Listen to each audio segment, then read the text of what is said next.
Ladies and gentlemen, welcome to my YouTube channel. This is the Green Bandit speaking, and today I'm just going to talk to you about my FPV setup on my i1 Extreme.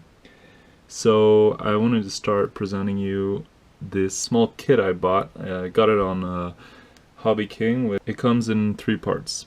The first part is the transmitter, which takes between 6 and 28 volts direct current.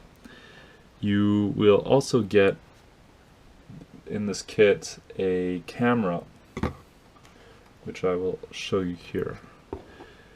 This is a surveillance camera, small little kind of a spy cam if you want, and it has a little box in the back which I simply duct tape to the frame.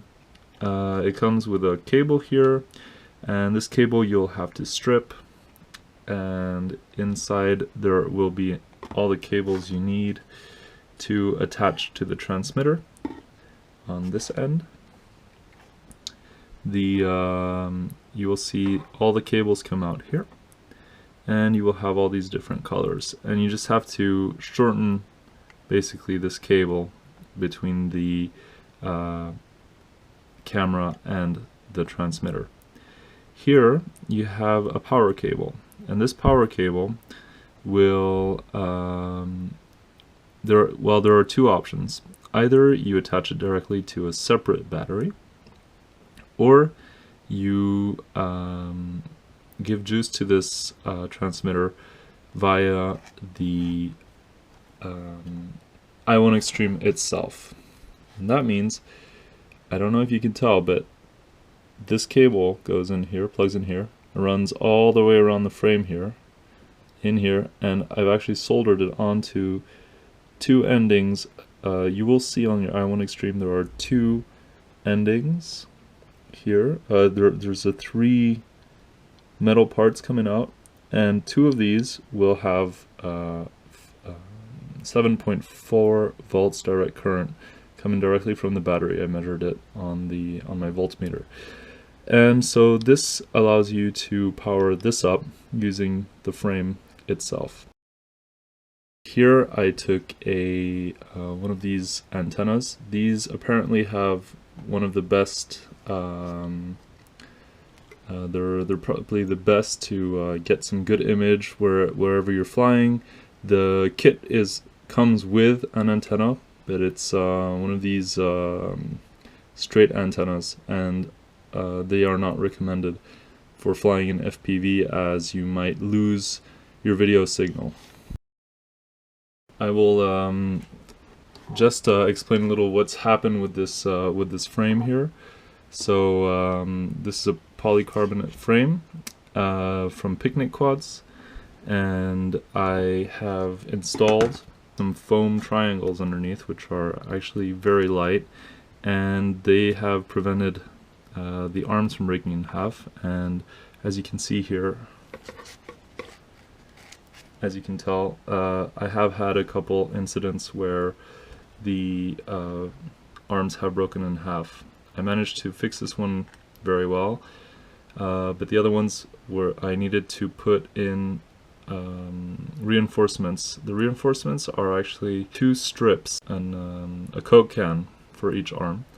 Put one on top, one underneath, and put some super glue in the middle, and then heat shrinked it, and it hasn't budged since. So that actually works very well in case you're having any problems with the frame breaking off. I gave up their little bolts, the nuts that they want you to use with the Picnic Quad frame, and I just decided I would go with the easiest way to get this top part off in case there's any repairs to do, as I was often needing access to the board while I was setting this up. And so I used these zip ties to just keep the top part of the frame on the frame. So don't forget to put this sponge back in place, where its use is to cover up the light sensitive. There's a light sensitive part in here. The way I managed to space the top part of the frame is using some electrical wire casing So I just took out the electrical wire inside and I used the hollow tube of some electric cable to space the plastic parts. Now I wanted to do a small demonstration of how this works. I won't be flying this today, but take my word for it, it does fly very well and I've really enjoyed it a lot. So I bought some FatShark glasses, FPV glasses, second hand. You just put the antenna in here.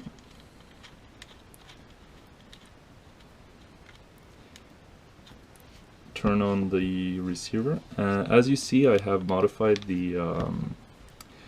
their system to fit my homemade battery pack. Here's two 3.7 volts batteries. They're 18650s. They're from an old laptop.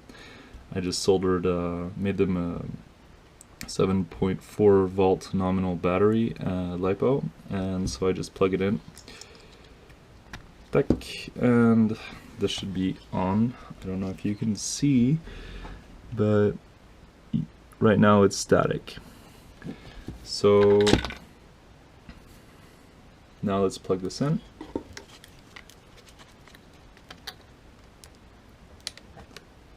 There we go. And now the image should show me holding the camera. Hopefully you will see what's happening here. So there you go. And so you just fly around with this. The real investment here are the goggles. They're pretty easy to use. There's one particular thing about these goggles that I haven't told you about, is that I modified the components. As FatShark has a proprietary chip receiver. And if you open this here, you will see it's a different one. This works fantastically. It's the next wave, and it has different bands, and so you can go racing with your friends with it, and it connects very well with the transmitter here. So there's absolutely no, I have had absolutely no problem, very reliable, and it's just been a lot of fun. So I hope that this video helps you with your setup.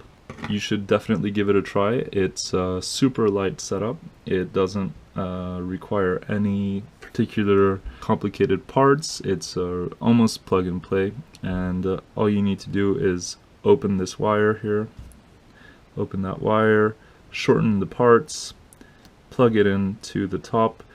You can either put the transmitter up here, or you can put it on the bottom, as you wish. Just make sure that the propellers have enough clearing to pass over the antenna. Even though it can be very close, this is pretty close. Normally I bend it down a little bit, make sure it's out of the way, but so long as it's, you know, it has a clearing of about 3-4 millimeters, you're fine.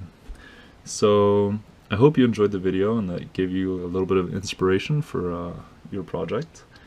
And if you want to fly FPV, this is definitely the cheapest and best way to go. So see you soon, and please don't forget to subscribe if you like my videos, and click the like button if you thought this was handy for you, or if you just feel like being a good guy today. Thanks!